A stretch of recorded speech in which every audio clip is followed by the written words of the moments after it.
Pues vamos ahora con las internacionalistas. Beata Woine, embajadora, muy buenos días.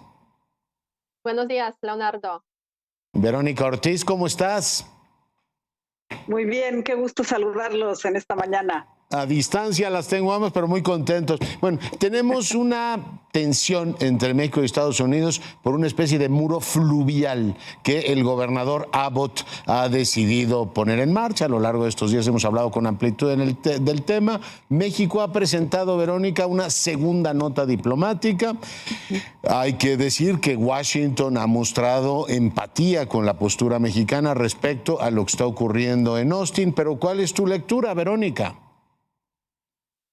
Sí, Leonardo, mira, es un tema efectivamente de la agenda bilateral que está teniendo mucha repercusión. Obviamente a nadie escapa que estamos también en un año preelectoral en Estados Unidos y es un tema central en la agenda tanto de republicanos como demócratas. Pero creo que ayer sí, digamos, las cosas están tomando un giro un poco más dramático, porque dos cosas se vincularon. Por un lado, efectivamente, la segunda nota diplomática que la Cancillería mexicana, en espacio de 2 semanas, manda a Estados Unidos precisamente por las acciones del gobernador de Texas, Greg Abbott, que está poniendo, ¿no?, a lo largo más bien de 300 kilómetros en el río Bravo, estas boyas que tienen además alambres de púas, y entonces no solo están, digamos, impidiendo el paso, sino que ya ha habido gente herida, lastimada por estas, digamos, púas que están ahí. Entonces, se ha calificado incluso como algo inhumano, ¿no?, de hacer.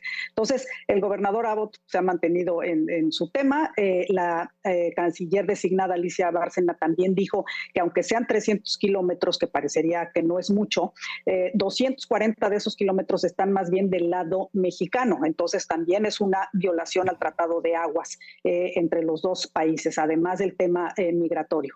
Pero como te decía, ayer sí dio un giro, está cobrando intensidad, porque además del tema de Hunter Biden, ayer fue noticia la comparecencia del secretario de Seguridad Interior, Alejandro Mayorkas, ante el Senado de Estados Unidos, ante un comité, y en donde lo están justamente, digamos, orillando a que admitan que ha sido todo un fracaso esta gestión de la migración en Estados Unidos bajo la administración Biden. Y el tema es porque quieren incluso los republicanos hacer juicio político contra Biden y contra Mayorkas y además otros miembros del gabinete por lo que llaman exactamente el total fracaso y la gran, digamos, falla en la inmigración, a pesar de que ha bajado la migración considerablemente después de la eliminación del título 42. Entonces, las cosas sí se están calentando y se están poniendo, digamos, de un tono político mucho más intenso.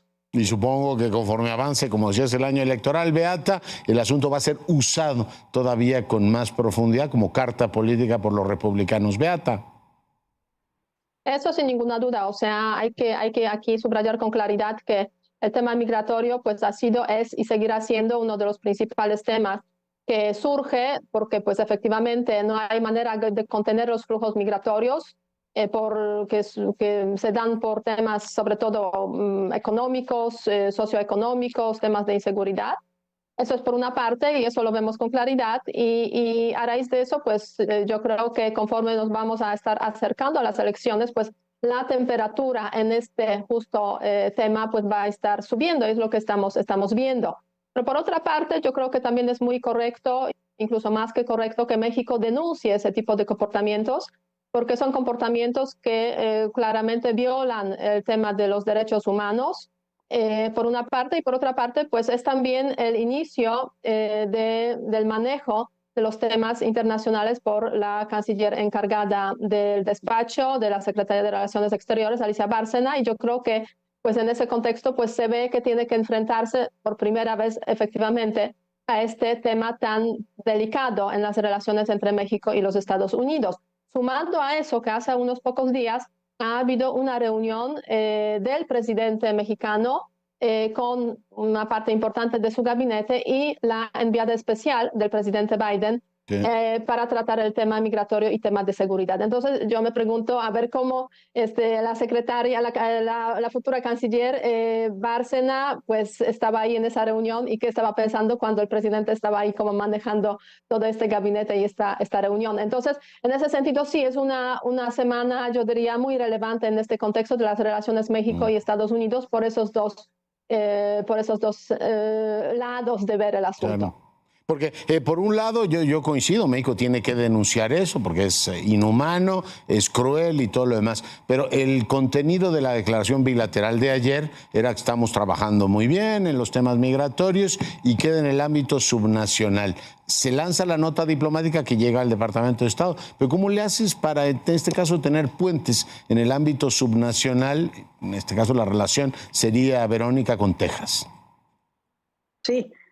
Bueno, efectivamente, y sobre todo hay una relación muy intensa entre los estados fronterizos, así como dices de la relación subnacional. Sí hay normalmente una relación muy intensa entre los gobernadores fronterizos de ambos lados, ¿no? De Estados Unidos y de México. Creo que aquí es un delicado balance el que hay que jugar, porque efectivamente la administración Biden no quiere presionar demasiado a México e incluso está diciendo que México está cooperando. Te decía yo que de hecho hubo un descenso bastante, digamos, notorio de la migración después de que el 11 de mayo se terminó el título 42. Todavía en mayo hubo más de 200,000 migrantes detenidos en la frontera con México.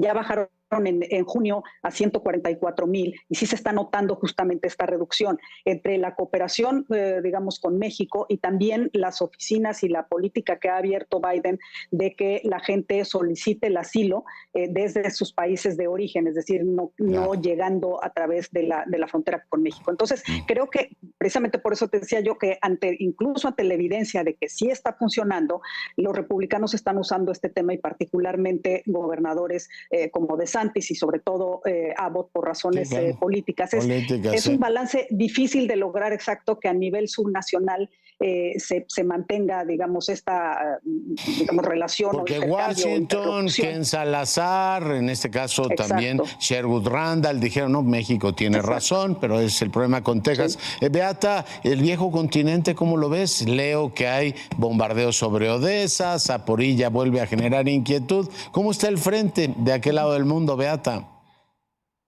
Mira, pues la verdad es que aquí obviamente yo estoy ahora en Polonia, entonces la guerra de Rusia contra Ucrania está muy más cerca, mucho más presente que en el espacio latinoamericano y eso se siente y se ve en las calles, en las noticias, en los debates, las discusiones, aunque la gente ya se acostumbró, podríamos decir, un poco a esa situación, incluso ya cuando Putin dice que las tierras que Polonia tiene en la parte occidental, pues ha sido regalo de Stalin, pues ya dicen, no, eso es lo que hacen es que evidentemente quieren que los aliados discutan entre sí y que se generen divisiones a raíz de los temas históricos. Ahora bien, en el frente ucraniano, la ofensiva ya lleva 7 semanas, entonces podríamos decir que ya es tiempo para ciertas evaluaciones y ya se han hecho efectivamente algunas evaluaciones.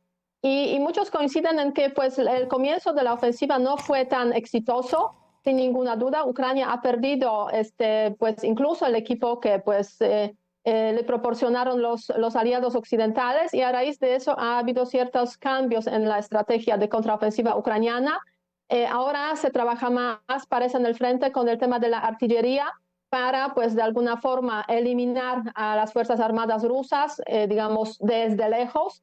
Y después empezando con un ataque de las unidades más pequeñas y a raíz de eso pues garantizar menos bajas del lado ucraniano. Por otra parte, Rusia también tiene obviamente su estrategia de defensa en caso de este ataque, de este intento de recuperación de las tierras por Ucrania, pero no quita los esfuerzos para realizar pues diferentes tipos de actividades para pues estar presente o a través de misiles o drones como el caso de Odessa y de hecho pues hay bombardeos constantes en diferentes partes de Ucrania cada cierto tiempo o incluso intentando abrir como algunos nuevos puntos en el frente. Pero lo crucial en ese contexto y lo que llama atención es sobre todo el tema de los granos, ¿no? Que un tema que hablamos Rusia la semana pasada. Rusia se retiró del acuerdo, ¿no?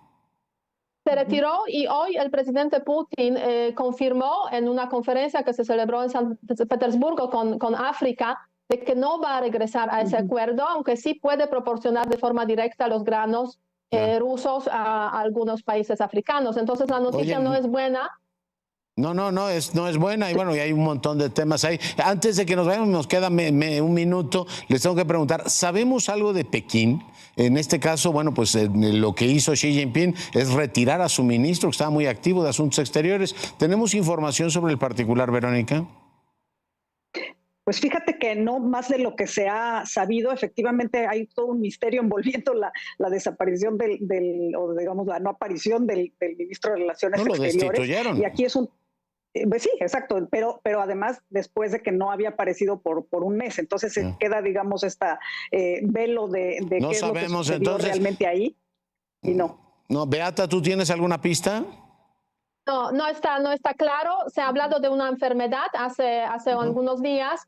Hoy en día cada vez se habla más efectivamente de que es una purga, aunque aún no está claro porque el personaje sigue como miembro del Consejo Superior, del Comité Político, y veremos en unas semanas si hay decisiones del Consejo Político o no. Si lo quitan, eso va a significar que sí, efectivamente es una purga. Si no, Beata, Verónica, muchísimas gracias. Hasta la semana próxima.